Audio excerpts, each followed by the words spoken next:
In Star Wars, in any of the episodes that we're making, extras are extraordinarily important in defining the place that we're at. To, have people understand that there was another world there. I don't know how we ended up here. And where planet are you from? Sydney. There's sequences in Star Wars like the Cantina where I think that's certainly my favorite sequence, and that's entirely made up of extras, and it turned out to be one of the best in the whole saga.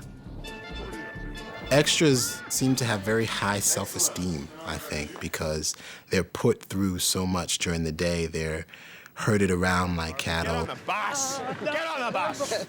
They don't do anything for hours at a time, so you have to really feel good about yourself. I'm a spaceman, but a very important spaceman. As an ordinary extra, I say you're not a star, but you're a twinkle beyond Pluto.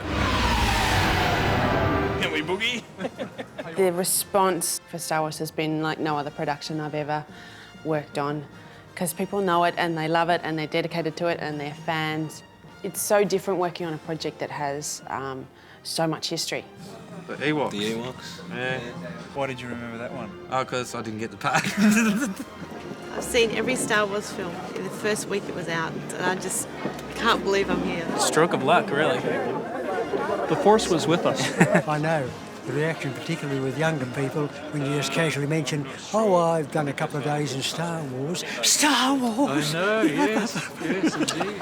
I'm getting ready for my part as an intergalactic backpacker. You're all normal pedestrians. An extra is someone who is in the background of a scene who has no dialogue but may have a little bit of business. You go in the direction I told you to go as I walked along the side. You're an animated body. An animated body, a screen filler. So, folks, just pick it up a bit, just be a bit animated. Just because you're in space doesn't mean that you can't have fun. You'll see that this is actually all fogged up, so it's impossible to see out of any of this, but I mean, that's the fun of acting, really, isn't it? We actually don't need an acting ability. You're always going to be doing the same thing. What we need is a look. Basically, what we want to do is try and fit the faces of the particular extras into costumes which would suit their own little characters. You sort of can't just have a costume allotted for people because we're getting all different shapes and sizes.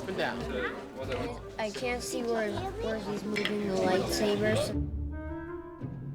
Jedis don't have to see. Got it? When you finish your schooling, you'll look like Ewan McGregor. Lots of facial hair, tall.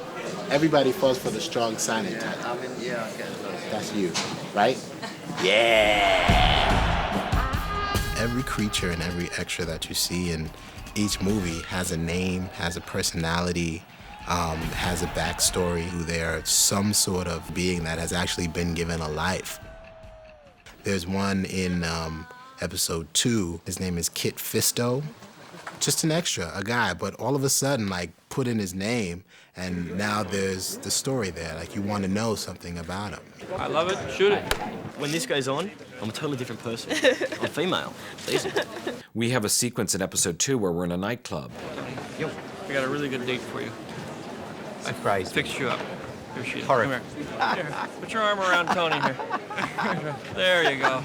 It's a very classic Western type of barroom scene where the doors fly open and the two gunslingers walk in. We needed about 150 extras. There had to be a certain look to them. I've never looked like this before. I have been airbrushed all over. It's a place that's in the lower depths of Coruscant, a place that we actually haven't really seen before. There is one thing worse than working with me, it's being an extra in a Star Wars movie, okay? And I would debate that. So when we come around to that second position... When you have a great first assistant director who can move his extras around, it's fantastic. Everyone take a step to their right. There's 2 rules. First rule is I don't care what you do. I don't care where you go.